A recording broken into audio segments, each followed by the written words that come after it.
म बदलाउनु हुन्छ, म बदलाउनु व्यक्ति होइन। हेर्नुहोस्, विधि र प्रक्रियामा चाहिँ विश्वास गर्ने व्यक्ति हुँ। जेएन झलनाजीलाई बनाउनुहोस् भयो। जबकि मसँग के भन्नुभएको थियो उहाँले, त्योभन्दा अगाडि मसँग के भन्नुभएको थियो, जेठ 2 गतेमा फर्काउनुहोस्, मिल्न सक्छ, कारवाही सबै फिर्ता गर्नुहोस्, मिल्न सक्छ। र फागुन 28 पछाडि नेकपा एमाले जो एकलौटी निर्णय गर्दै गयो, त्यो निर्णय सबै खारेज हुनुपर्छ, त्यो खारेज हुन्छ पनि भने मैले खारेज भइसकेको पनि थियो। यो त्रिवटै माग पुरा हुन्छ। अर्को माग के छ भन्दाखेरि पावर सेयरिङ चाहियो। पावर सेयरिङ भने के? अर्को अध्यक्ष चाहियो भने पनि उहाँले पावर सेयरिङको प्रस्ताव राख्ने त प्रस्ताव त मै हुँ। त्यसैले यो पावर सेयरिङको तपाईँको चाहिँ माग पनि पुरा हुन्छ, तर तपाईँ पार्टीमा बस्नु पर्यो। केपी कमरेड र माधव कमरेड तपाईँहरू दुईजना मिलेर हामी दोस्रो पुस्ताका नेताहरूलाई सग्लो एमाले हस्तान्तरण गर्नुहोस् तपाईँहरूले। र तपाईँहरूको विरासत चाहिँ समाजको यो दोस्रो पुस्ताले तपाईँहरूले भन्दा राम्रो ढङ्गले एकीकृत भएर कलेक्टिभली सामूहिक रूपले यो पार्टीको नेतृत्व गर्छ, यो जनताको नेतृत्व गर्छ, नेपाली जनताको नेतृत्व गर्छ।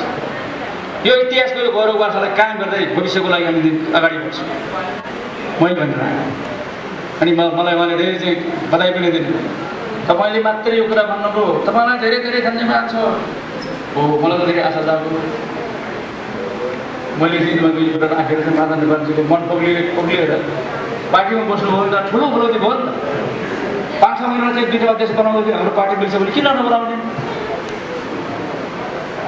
फेरि पनि उहाँको दुईजना जाँदाखेरि माधवजीले अस्वीकार गर्यो भनेपछि प्रधानमन्त्री पार्टीको अध्यक्ष केपी शर्मा ओलीले फेरि चाहिँ उहाँको समिति सोमप्रसाद पाण्डे उहाँलाई बोलाएर माधव कमरेडलाई भनिदिनुहोस् यो कुरा स्वीकार्नुहोस्, दुईजना मिलेर पार्टी चलाउने हो, महाधिवेशन सम्पन्न गर्ने, महाधिवेशन सहमतिको आधारमा नेतृत्व चयन गर्ने, हामी यसरी जाने। त्यस कारणले यो चाहिँ सर्वोच्चको मुद्दा पनि तपाईँले फिर्ता लिनुपर्छ। र 3 गते चुनाव हुँदाखेरि पार्टीको पक्षमा भोट हाल्नुहोस्, विद्रोह नगर्नुहोस् भनेको।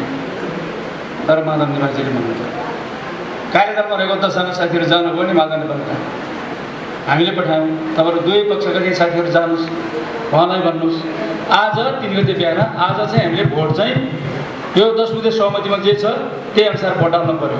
संस्थागत जे निर्णय हुन्छ संस्थागत निर्णयको आधारमा निर्णय गर्ने, भाग लिने भनेपछि त संस्थाको निर्णय के हुन्छ? पार्टीको विरुद्धमा भोट हाल्ने भन्ने हुन्छ र हुँदैन होला नि। अनि अर्को चाहिँ के अरे हाम्रो चाहिँ प्रतिस्पर्धी पार्टी कङ्ग्रेसलाई भोट हाल्ने भन्ने हुन्छ र हुँदैन होला नि।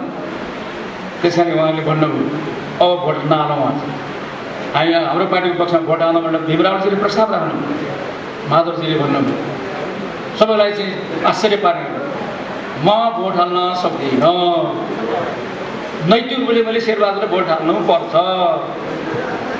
हाम्रो शब्द चाहिँ भाषा चाहिँ हुन्छ नि। त्यस कारणले मैले भोट हाल्न सक्दिनँ भनेपछि भीमरावजीहरू 10जना चाहिँ तपाईँको निस्केर भीमरावजीले सार्वजनिक रूपमा चाहिँ नेताहरूको कारणले मैले राजीनामा दिएँ भनेर चाहिँ त्यो माधव नेपालप्रतिको सङ्गीत थियो। पछि उहाँलाई तपाईँको राजीनामा फेरिदिनुहोस् भनेर भन्यो। अब अहिले चाहिँ उहाँले के भन्दै भनेछ, बस्नै नसक्ने भएर चाहिँ निस्किएको अध्यक्ष बनाउनु पनि हुँदैन, कारवाही फिर्ता लिँदाखेरि पनि हुँदैन, जेठ 2 मा फर्किने पनि हुँदैन, चाहियो के? कस्तो खालको चाहिँ सम्झौता गर्नुभएको उहाँले चाहिँ प्रचण्डसँग पार्टी छोड्नु। मलाई माओवादीको एकजना साथीले भन्नुभयो, ए कमरेड तपाईँले चाहिँ धेरै प्रयत्न गर्नुभएको छ, मैले पनि तपाईँले म मिलेर काम गरेको, मैले के अरे माओवादी र चाहिँ केन्द्र र एमाले कोलाई दुईवटा नेतालाई मिलाउनको लागि हाम्रो काम सफल भएन, अहिले पनि तपाईँको काम सफल हुन्न भनेर भन्नुभयो। म त अहिले कोभिडले बिरामी छु, अहिले सबै कुरा म बताउनै सक्दिनँ, फोनमा बताउँदिनँ। तपाईँको माधव नेपाललाई केपी ओली सँगै बस्दैन, ल यति कुरा भन्ने मैले। कसरी भन्नुभयो? लिखित सम्झौता छ कमरेड, मैले देखाएको छु। अब त्यो लिखित सम्झौता उहाँले भनेको कुरा ठिक हो कि बेठिक हो म जान्दिनँ, प्रमाणित हो कि अप्रमाणित हो म पनि त्यो पनि जान्दिनँ।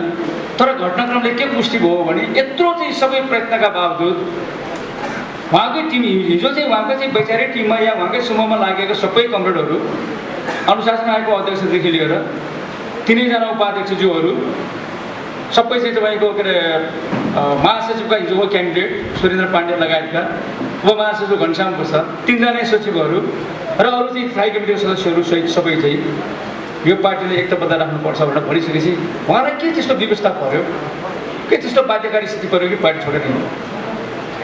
त्यस कारणले यो चाहिँ मैले त भनिरहेको छु, कसैसँग अनैतिक सम्झौता गर्नुभयो उहाँले, एकैक सम्झौता गर्नुभयो, त्यसैमा उहाँ फस्नुभयो। त्यस कारण यो परिस्थितिमा चाहिँ आज जुन खालको स्थिति सृजना भएको छ, यो परिस्थितिबाट पार्टीलाई जोगाउनुको लागि जहिले पनि घटनाक्रमले के देखाएको छ भने हाम्रो पार्टी बलियो हो भने यो मुलुकमा चाहिँ लोकतन्त्र बलियो भएको छ। हाम्रो पार्टीमा विवाद हो भने यहाँ चाहिँ अस्तित्व सुरु हुन्छ यो मुलुकमा। हाम्रो पार्टीमा जुन बेला चाहिँ त्यो तपाईँको प्रचण्ड र केपीको भोलिको बिचमा झगडा भयो, जुन बेला चाहिँ त्यो माधव नेपाल र केपीको बिचमा प्रचण्डको बिचमा झगडा भयो र पार्टीभित्र चाहिँ एउटा बिखराब सुरु भयो, त्यो बेलादेखि मुलुकमा अस्थिरता सुरु भयो, मुलुकमा सरकार परिवर्तनको खेलहरू सुरु भयो।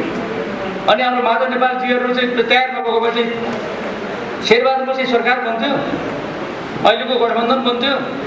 अनि यो गठबन्धन नबनेको भए गोल्डी प्रदेश सरकार चाहिँ जान्थ्यो, यो गठबन्धन नबनेको भए चाहिँ लुम्बिनी प्रदेश सरकार जान्थ्यो, यो गठबन्धन नबनेको भए कर्णालीको सरकार तलमाथि हुन्थ्यो, चेन्ज हुन्थ्यो, त्यहाँको चाहिँ मन्त्रीहरू चाहिँ बगावत गर्थे, सुदूरपश्चिमको त्यो हालत हुन्थ्यो। अहिले चाहिँ 1 र 3 नम्बर जे खालको समस्या पैदा भएको छ, यो एमालेको शक्तिलाई चाहिँ क्षय गर्ने, एमालेको शक्तिलाई चाहिँ तहस नहस गर्ने बाहेक उहाँको अर्को उद्देश्य के छ?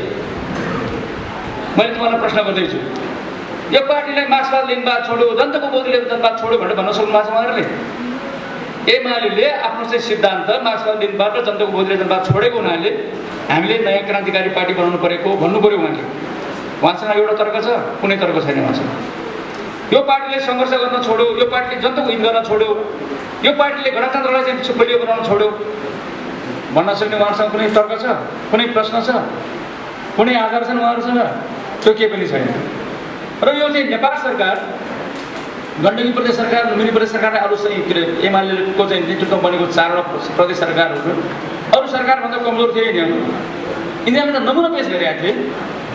र यस्तो चाहिँ जनतामा एउटा विश्वास पैदा गर्दै गरेको, एउटा आशा पैदा गरेको यी चाहिँ सरकारहरूलाई माधव नेपालजीहरूकै कारणले चाहिँ यी सरकारहरू ढलेको होइन हो नि त। त्यस कारणले यस्तो सबै कुराहरू चाहिँ को विरुद्धमा हामी अहिले जसरी लागिरहेका छौँ, उहाँहरूको यो पार्टी चल्नेवाला होइन, चल्दैन। किनभने तपाईँलाई म के बताउँछु भनेदेखि दुनियाँमा यहाँ मात्रै होइन, जापानमा पनि लिबरल डेमोक्रेटिक पार्टीको नाउँमा अर्को पार्टी खोल्यो, त्यो पार्टीबाट फुटेर ती पार्टी हरायो। अब इन्डियाको कुरा छ, कङ्ग्रेस आइ फुटेर कता के भयो, अलि ती सबै बिला जनता दल थियो गएर जनता दलबाट फुटेर कता पार्टी भयो, अहिले सबै गरेर मूल पार्टी भारतीय जनता पार्टी भएर त्यो पार्टी ठुलो हुनु भएको छ। नेपालमा त कुनै पनि पार्टी जो नयाँ पार्टी खुलेको छ त्यो पार्टीले माओवादीलाई जितेको, माओवादीलाई पराजित गरेको, माओवादीको अछिटो समाजबाट उब्रिएर नयाँ सरकार बनाएको या संसदमा विश्वासको बहुमत प्राप्त गरेको तपाईँले एउटा उदाहरण देखाउनुहोस् त। जतिसुकै चाहिँ तपाईँको राजनीतिक जुवाडे भए पनि प्रचण्डैसँग शक्ति छ, विप्लवसँग शक्ति भएन, वैद्यसँग शक्ति भएन, मातृ यादवसँग शक्ति भएन, गोपाल किराँतीसँग शक्ति भएन, मणिचन्द्र थापासँग शक्ति भएन। ती सबै व्यक्तिहरू त्यो पार्टीमा फर्केर आयो। हाम्रो पार्टीमा पनि बेला चाहिँ विभाजन भएको छ। विभाजन भएपछि फेरि चाहिँ तपाईँको अब नसक्ने रहेछ, नहुने रहेछ फर्केको होइन। फर्काउनु त फर्काउनु भयो साथीहरू, तर घरमा चाहिँ आगो लगाएर फराकीको टिका लगाउनु भयो। उहाँहरू पनि भोलि हुने त त्यही हाल। राप्रपा टुक्रिया छ, त्यहाँ के भयो? अस्ति भर्खर जन्मेको विवेकशील साझा पार्टी टुक्रिया छ, त्यहाँ के भयो? माओवादी टुक्रिया छ, त्यहाँ के भयो? नेपालमा भएका काङ्ग्रेस फुट्यो, त्यहाँ के भयो? शेरबहादुरले विषयमा हातेर फेरि गिरिजाप्रसादसँग चाहिँ मिसिन गिरिजाप्रसादको पाउ चाहिँ समाउन आएको होइन। त्यस कारणले उहाँले बुझ्नुपर्ने कुरा के थियो भने यो नयाँ पार्टी नेपालमा चल्दैन। अझ एमालेको विरुद्धको पार्टी त चल्दैन कि नेपालको नेकपा एमाले त विचारको हिसाबले सर्वश्रेष्ठ पार्टी, जनसङ्गठनको हिसाबले सर्वश्रेष्ठ पार्टी, व्यापक जनताको समर्थनको हिसाबले पनि सर्वश्रेष्ठ पार्टी, अन्तर्राष्ट्रिय समर्थनको हिसाबले पनि सर्वश्रेष्ठ पार्टी र नेपालको ब्युरोक्रेसी र यहाँको सुरक्षा अङ्गहरूको पनि विश्वास प्राप्त गरेको पार्टी। यस्तो कम्युनिस्ट पार्टी दुनियाँमा कुनै पनि छैन। र एउटा बुर्जो पार्टीसँग प्रतिस्पर्धा गरेर चीनको कम्युनिस्ट पनि चुनाव जितेको छ होला, भियतनामको कम्युनिस्ट पार्टी पनि चुनाव जितेको छ होला, कोरियाको कम्युनिस्ट पार्टी या क्युबाको कम्युनिस्ट पार्टी या लाओसको कम्युनिस्ट पार्टी पनि चुनाव जितेको होला। तर त्यहाँका चुनाव एक्लो दुईले चुनाव, हाम्रो चुनाव बोक्सी झाँक्री के भन्दै त्यो सबैसँग चाहिँ लड्नुपर्ने चुनाव हो। प्रतिक्रियावादीहरूले सबैको चाहिँ के अरे गलत हरकतहरू बोकेको चाहिँ पार्टी, त्यस्तो पुँजीवादीहरूको पार्टी, षड्यन्त्रकारीहरूको पार्टीसँग, विदेशीहरूको गुलाम पार्टीसँग लड्नुपर्ने चाहिँ पार्टी हो, लडेर जितेको पार्टी हो। र त्यो पनि हामीले बनाएको इतिहास हो। नेपालमा संसारको इतिहासमा, कम्युनिस्ट आन्दोलनको इतिहासमा नेकपा माले मात्र एउटा त्यस्तो पार्टी हो जुन पार्टीले प्रतिक्रियावादी शक्तिहरूसँग चाहिँ संवैधानिक प्रतिस्पर्धा गरेर आफ्नो पार्टीलाई श्रेष्ठता कायम गर्यो, आफ्नो पार्टीलाई पहिलो नम्बरको पार्टी बनायो र मुलुकमा चाहिँ बहुमतको सरकार बनायो। त्यो पार्टी यहाँको नेकपा एमाले, त्यो पार्टी मात्र त्योसँग, त्यसैको कारणले चाहिँ यो मुलुकमा नेकपा भयो। इतिहास बोकेको, रेकर्ड बनाएको। अब यस्तो कुराको रेकर्ड हुँदो रहेछ, होइन भने गिनिज बुक अफ रेकर्ड्समा नेकपा एमालेको रेकर्ड बनाउनुपर्छ। भण्डाफोर अभियान सुरु गरेर पञ्चायत ढाल्ने पार्टी यही हो। क्रान्तिपूर्व सरकार चाहिँ चलाएर चाहिँ कम्युनिस्ट पार्टीले चाहिँ अत्याधिक लोकप्रिय बनाएर जनमत सिर्जना गर्ने पार्टी पनि यही पार्टी हो। संविधान निर्माण गर्दाखेरि सबै चुनौतीहरूलाई सामना गर्दै कम्युनिस्टले चाहेको जस्तो संविधान बनाउने नेतृत्व गरेको पार्टी पनि यही पार्टी हो। र यही पार्टीको चाहिँ आन्दोलनको कारण, यही यसको सङ्गठनको प्रभावको कारणले, यसको शक्तिको कारणले, यसको विचारको कारणले, यसको नेताका कारणले काङ्ग्रेस जो चाहिँ तपाईँको हाम्रो विपरीत पार्टी हो, हाम्रो प्रतिपक्षी पार्टी हो। हरेक हिसाबले राजनीतिमा काङ्ग्रेस के चाहन्छ? राजनीतिमा काङ्ग्रेस उदार लोकतन्त्र चाहन्छ, जहाँ चाहिँ के अरे चुनाव लड्ने मात्रै लोकतन्त्र भए पुग्छ काङ्ग्रेसलाई। त्यो लोकतन्त्रमा काङ्ग्रेसलाई चाहिँ के अरे समावेश त चाहिँदैन।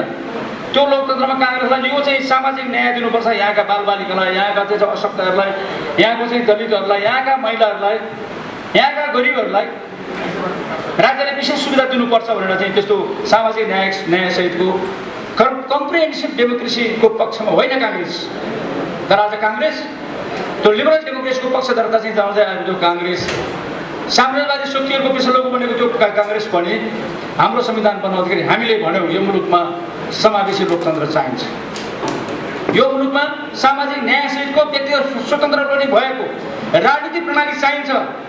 त्यो काङ्ग्रेसको एजेन्डा हो कि हाम्रो एजेन्डा?